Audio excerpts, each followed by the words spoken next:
yang tidak ada nilai ibadahnya. Haid itu artinya terhalang. Jadi bahkan di mazhab Imam Abu Hanifah, tidur habis subuh ini hukumnya makruh tahrim, hampir mendekati haram, makruh, hampir mendekati haram. Di mazhab Imam Syafi'i itu makruh, tidak bagus tidur habis salat subuh. Haid itu terhalang dari rezeki. Kalau sudah rezeki berarti banyak rezeki. Jadi jangan sampai burung-burung, ayam-ayam sudah ambil, kita belum dapat rezeki. Maka duduk-duduk di majelis ilmu sambil kita mendengarkan ayat-ayat Allah, kalam-kalam Rasulullah, ini adalah rezeki yang sangat besar bagi kita sekalian. Kata Rasulullah, biasakanlah kalian singgah di taman-taman surga. Mana itu taman-taman surga? Khuliqa zikir, halaka-halaka zikir, halaka-halaka yang senantiasa mengingat Allah Subhanahu wa taala, halakal ilmu. Mudah-mudahan kita termasuk di dalamnya. Dalam hadis hasan, ya Abazar, la'anta wa fata'allama baban min al-ilmi khairul laka min an tusalli mi'ata raka'ah.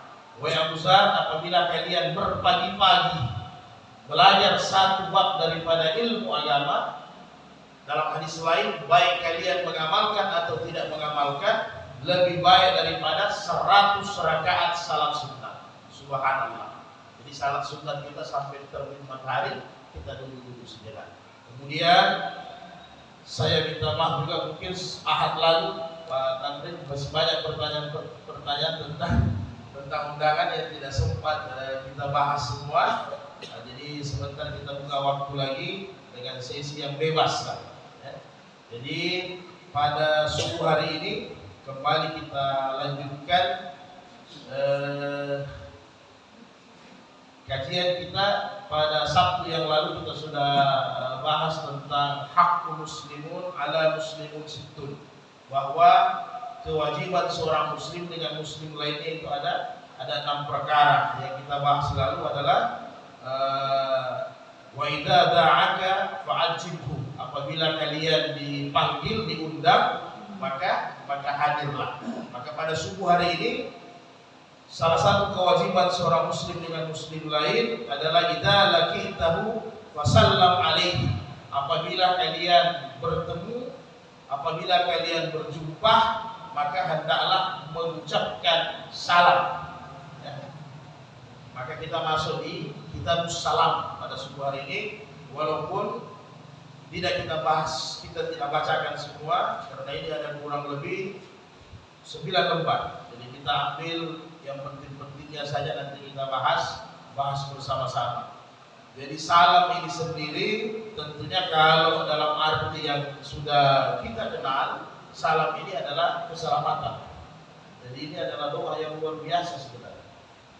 Jadi kalau seandainya bisa diartikan dengan bahasa Indonesia, saya ketemu saudara-saudara sekalian, semoga Bapak mendapatkan keselamatan. Itu sebenarnya.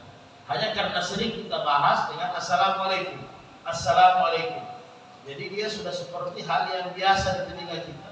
Padahal kalau di arti bahasa kita ini, keselamatan untuk Anda, keselamatan untuk Anda, ini sangat luar biasa. Ya, tidaklah dalam hadis-hadis lain ketika seorang hamba memberikan keselamatan, maka ada malaikat yang mengaminkan itu doa bersama-sama dengan salam itu. Jadi luar biasa. Makanya secara hukum memberi salam kepada saudara hukumnya sunnah muakkadah secara hukum 4 mazhab, tetapi ijma' ulama bahwa menjawab salam fardu, wajib. Karena itu doa yang sudah disampaikan harus dibalas dengan doa yang harus ada malaikat yang menyambung itu doa. Walaupun pada dasarnya kita juga memberi salam, jangan kecewa kalau seandainya kita beri salam, salam kita tidak dijawab. Karena yakinlah ada malaikat yang menjawab salam Anda. Ada malaikat yang menjawab salam kita. Auzubillahi samil alim minasyaitonir rajim. Dalam Al-Qur'an bisa nanti kita cek di surat An-Nur ayat 27. Ya ayyuhalladzina amanu, wahai orang-orang yang beriman, la tadkhulu buyutan ghaira buyut buyutikum, janganlah kalian masuk di rumah yang mana rumah itu bukan rumah kalian, hatta tasta'nisu, sebelum minta izin, wa tusallimu ala ahliha, dan memberi salam kepada orang yang ada di dalam rumah tersebut. Jadi ini kewajiban. Jadi jangan ketika kita masuk di rumah orang sembarang masuk, buka pintu, tidak minta izin dan tidak beri salam. Ini tidak dibenarkan. Oh, saya punya saudara, saya punya, bahkan dalam ayat lagi itu walaupun kalian punya anak-anak sekalipun harus minta izin, karena ada namanya aurat rumah yang harus dijaga. Kemudian dalam rumah tangga ada namanya aurat kamar yang harus dijaga. Maka di surat An-Nur bahwa didiklah anakmu untuk mengetahui aurat-aurat kamar, yaitu setelah salat subuh, setelah salat isya, dan setelah salat zuhur. Itu ada auratnya kamar yang tidak bisa sembarang kita masuk. Jadi apalagi rumah juga. Nah, ini ada perintah. Dalam ayat lain, faida dahaltum buyutan fasallimu ala anfusakum tahiyatun min indillahi mubarakatun thayyibatun. Bahkan apabila kalian masuk rumah, kata Allah, rumah itu tidak ada penghuni, tetap kata Allah, berilah salam untuk dirimu. Berilah salam untuk dirimu. Di Imam Syafi'i dijelaskan bahwa selain assalamualaikum bisa kita pakai assalamu alaina wa ala ibadillahi shalihin. Kenapa? Karena tidak ada penduduk, tapi di situ ada malaikat, ada jin yang di dalam rumah kita. Dan ini tidak usah kita ada rasa ketakutan, oh saya mau hilangkan jin. Tidak bisa jin ini hilang, tidak bisa jin ini lari atau malaikat. Hanya kata para ulama, utamanya Imam Al-Ghazali di Al-Ihya, kapan-kapan nanti kita kupas, kita akal Ihya. Jadi bahwa jin ini sesuai dengan penduduk rumah yang tinggal di rumahnya. Kalau yang di rumahnya juga tidak taat kepada Allah, jauh dari Allah, jadi jin yang tinggal di rumahnya itu sama dengan orang rumahnya, sama dengan tuannya. Jadi kalau orang rumahnya agak kepala batu, jin yang sama dia juga kepala batu. Itu pasti itu. Jadi ada orang berupaya, saya mau panggil ahli untuk usir jin. Jin tidak bisa diusir. Tidak bisa diusir dia, karena memang dunia ini diperuntukkan untuk manusia, dan di wa ma khalaqtul insan wal jin illa liya'budun. Memang dunia ini untuk jin dan manusia. Hanya kata para ulama, Ibnu Qayyim membahas ini di kitab Ar-Ruh, bahwa jin ini kenapa tidak nampak? Andai kata nampak ini jin, kita tidak ada tempat, Pak. Kita tidak ada tempat. Kalau jin ini nampak zahirnya seperti kita tidak punya tempat. Karena jin ini setiap napas dia berkembang biak, setiap napas dia berkembang biak. Jadi jumlahnya lebih banyak daripada manusia. Di mana kita mau berada? Jadi inilah rahasia daripada Allah Ta'ala, sehingga jin ini termasuk gaib di mata kita. Jadi bahkan apabila kalian masuk rumah tidak ada orangnya, kalian memberi salam kepada dirimu sebagai penghormatan, sebagai keberkahan. Bayangkan yang tidak ada penghuni pun, jadi ada kita masuk rumah kosong, jangan sembarangan masuk rumah kosong. Bukan berarti ada yang punya Allah semua. Tidak ada yang punya. Atau bahkan kata Nabi dalam hadis sahih, apabila kalian tiba di tempat yang asing, maka minimal ucapkan doa ini supaya kalian selamat sampai pulang. A'udzu bikalimatillahi tammati min syarri ma khalaq dan sebagainya. Atau bismillahilladzi la yadurru ma'ismi syai'un fil ardi wala fis samai wa was-sami'ul alim. Artinya apa? Kita bukan minta izin sama penghuni, tapi sama yang punya. Siapa yang punya? Bukan jin, yang punya Allah. Jadi kita minta perlindungan apabila di tempat-tempat itu asing bagi kita, ada sesuatu yang tidak baik, insya Allah dengan perlindungan dari Allah, Allah jaga kita. Jadi biasanya kita masuk, biasanya kita mau refreshing dengan keluarga di pantai, di gunung-gunung, dibaca-baca doa-doa perlindungan, itu salam perlindungan. supaya kita dibungkus dengan perlindungan Allah.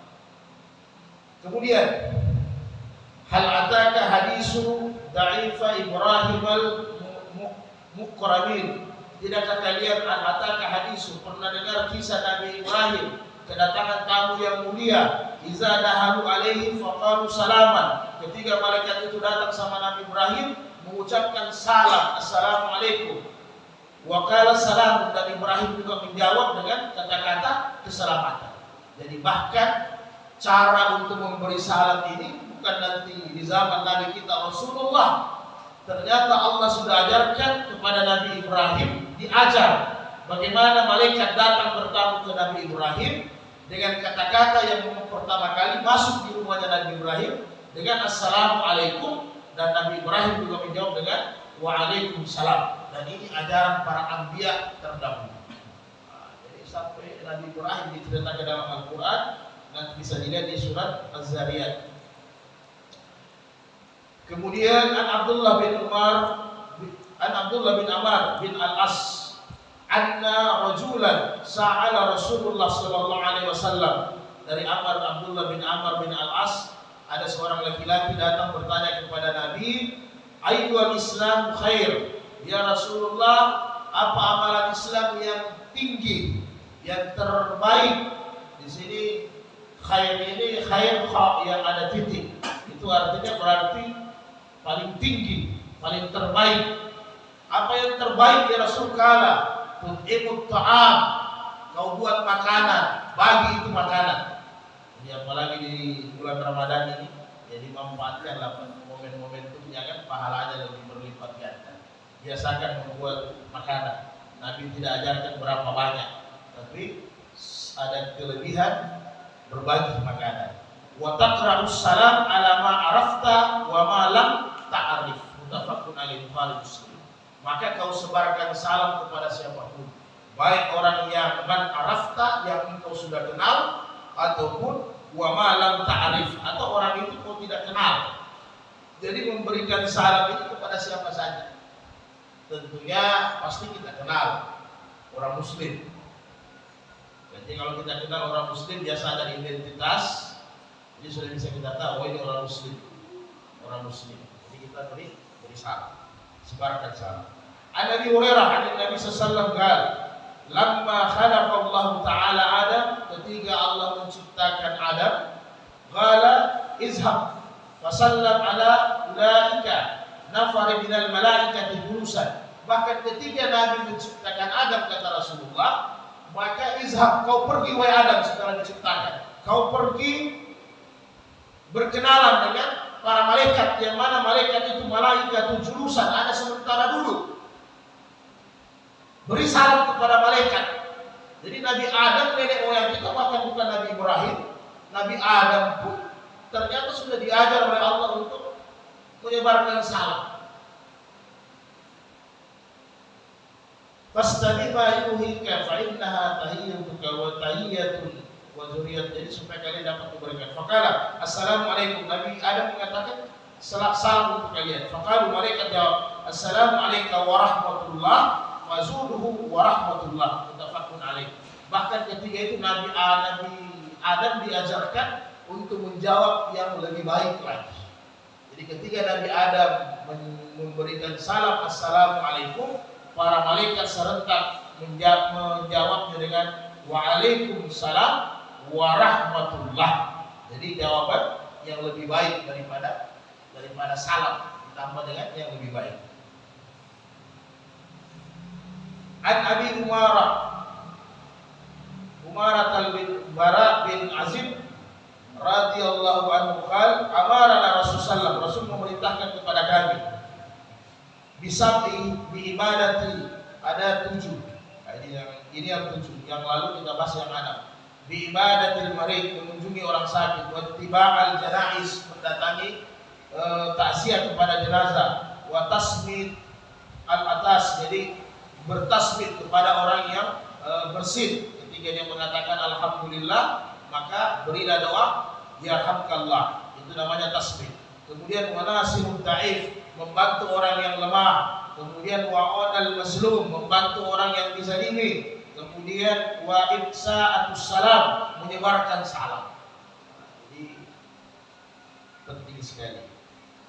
Kemudian wa biraril maksum, membantu orang yang bersumpah, melaksanakan sumpahnya. An Abi Hurairah kala Rasulullah SAW, la tadkhulul jannata, tidak masuk surga kalian hatta tu'minu, kecuali beriman dengan sempurna. Wala tu'minu hatta tahabbu, tidak sempurna iman kalian kecuali kalian saling mencintai. Auladukum ala syai'un idza fa'altumuhu tahabbtum. Apakah kalian mau aku tunjukkan bagaimana cara untuk mencintai? Afsus salam bainakum, maka sebarkanlah salam di antara kalian. Sebarkan salam di antara kalian. Kemudian Nabi Yusuf, an Abdullah bin Salam radhiyallahu anhu, sami'tu Rasulullah sallallahu alaihi wasallam Rasulullah bersabda, ya ayuhan nas, wahai manusia, afsus salam, sebarkan salam. Wa atimut ta'am, beri makanan. Yatim duafa maksudnya ya. Wasallul arham, sambung silaturahmi. Kemudian wasallu wan nasu niyam, salat malamlah qiyamul lail. Wan nasu niyam, ketika manusia sementara nyenyak tertidur. Tadkhulul jannah bisalamin, maka kalian akan masuk surga dengan selamat. Dalam ayat assalamualaikum bima sabartum, silahkan masuk surga. Keselamatan untuk kalian atas kesabaran puasa, kesabaran bangun malam, kesabaran menginfakkan harta. Luar biasa.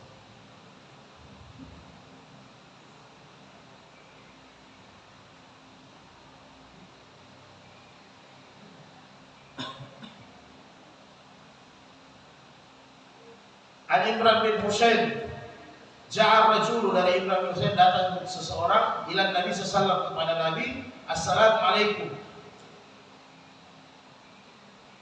dengan kata-kata assalamualaikum. Warada alaihi summa jalas, kemudian dia duduk, baru Nabi fakala Nabi asra, Nabi bilang 10. Summa ja'a akhar, datang lagi laki-laki yang kedua, fakala assalamualaikum warahmatullah, maka kata Nabi isrun 20. Summa ja'a akhar, datang laki-laki yang ketiga, fakala assalamualaikum warahmatullahi wabarakatuh. Kemudian kata Rasulullah salasuna, 30. Assalamualaikum kita dapat 10, waalaikumsalam, assalamualaikum warahmatullah dapat 20, wabarakatuh dapat 30. Sehingga ini landasan dari ini hadis hasan. Landasan dari ini sebagian ulama Syafi'i mengakhiri salam dalam salat assalamualaikum warahmatullah wabarakatuh. Tetapi 70% ulama ijma bahwa apabila salam terakhir sembahyang itu yang terbaik adalah assalamualaikum warahmatullah. Nah, jadi ada 30% boleh tambah wabarakatuh. Karena beberapa hadis yang diajarkan Nabi tentang bab-bab sembahyang, salam untuk salat itu hanya sampai warahmatullah. Walaupun ada beberapa ulama di Syafi'i membolehkan menambah wabarakatuh. Tidak usah dijadikan problem, karena memang ada sebagian 30% ulama yang membolehkan untuk wabarakatuh di dalam akhir sembahyang.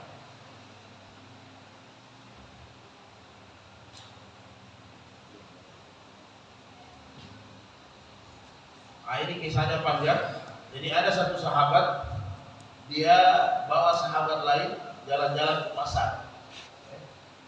Kemudian keliling-keliling pasar. Taruhlah kalau kita yang tinggal ini pasar Laswadi lah. Jadi sahabat ini bingung. Ente ini mau ke pasar, mau belanja atau mau jualan? Kita ini sudah keliling-keliling. Ente tidak singgah yang menjual, ente juga tidak singgah membeli. Hanya assalamualaikum, assalamualaikum, assalamualaikum. Jadi katanya inilah yang diajarkan Nabi kepada kita. Itu yang diajarkan Nabi kepada kita untuk menyebarluaskan salam. Nah, jadi sampai sahabat kadang tingkahnya aneh-aneh. Inilah sahabat untuk meraih pahala, kadang aneh-aneh ya. Ketika datang ke masjid, melangkah pendek-pendek, ketika Nabi sudah keluarkan hadis bahwa setiap langkah ayunan kaki ke masjid itu langsung dapat 3 bonus, pengampunan dosa, derajat. Akhirnya sahabat yang dekat dari masjid, karena dia melangkah pendek-pendek, satu-satu langkah, inilah sahabat ya. Ketika mendengar dari Nabi yang sahih bahwa ini amalan mendapatkan keutamaan, pasti mereka ikut. Nah, karena sahabat ini ada satu, ini derajatnya hasan, bahwa kata Rasulullah, apabila kalian memberi salam 10 kali pada pagi hari, sebarkan salam 10 kali. Tapi yang maksudnya ada orangnya, jangan juga tidak ada orangnya Pak ya. Nah, sebarkan salam 10 kali, maka Allah jaga kalian sampai sore. Jadi kalau sore kita sebarkan salam, insya Allah Allah jaga kita sampai pagi hari. Nah, luar biasa. Jadi ini sahabat amalkan hadis Nabi. Dia jalan-jalan ke pasar, kan biasa juga ada bapak-bapak, apalagi masih punya anak kecil, kadang anaknya menangis, mau jalan-jalan ke mall atau ke pasar, dia tidak belanja, hanya naik lift atau eskalator, dia naik turun baru pulang, tidak belanja dan tidak menjual. Maka bisa dimanfaatkan menyebarkan salam di pasar. Boleh kita manfaatkan, sebarkan salam, sebarkan salam. Kemudian adab salam.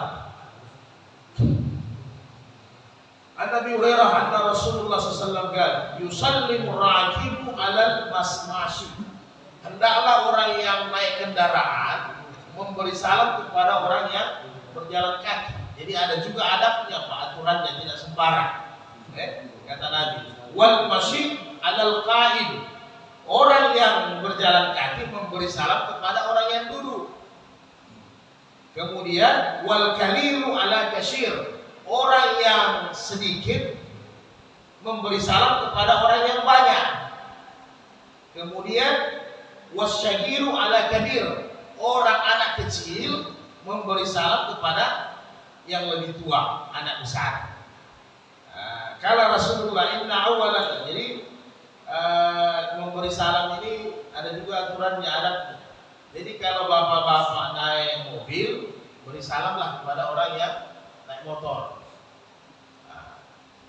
Tapi kadang bilang lambat dia, ya sudah sampai yang cepat, alhamdulillah itu ada. Kalau kita lagi jalan kaki, beri salam kepada yang duduk. Ini aturannya. Jadi kita juga duduk. Kalau orang tahu ilmu, dia belum beri salam, karena dia pikir dia posisi duduk. Jadi memang yang utama adalah orang yang sementara berjalan, yang memberi salam kepada orang yang duduk. Begitu juga yang orang yang sedikit memberi salam kepada orang yang banyak. Orang yang muda memberi salam kepada orang yang tua. Ada di Muhammad.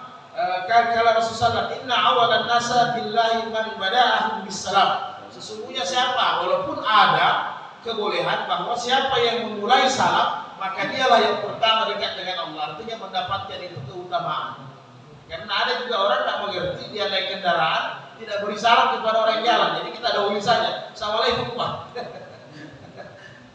Jadi ada aturannya. Jadi orang yang berjalan beri salam kepada yang duduk dan seterusnya. Jadi ada aturan-aturan dalam salam.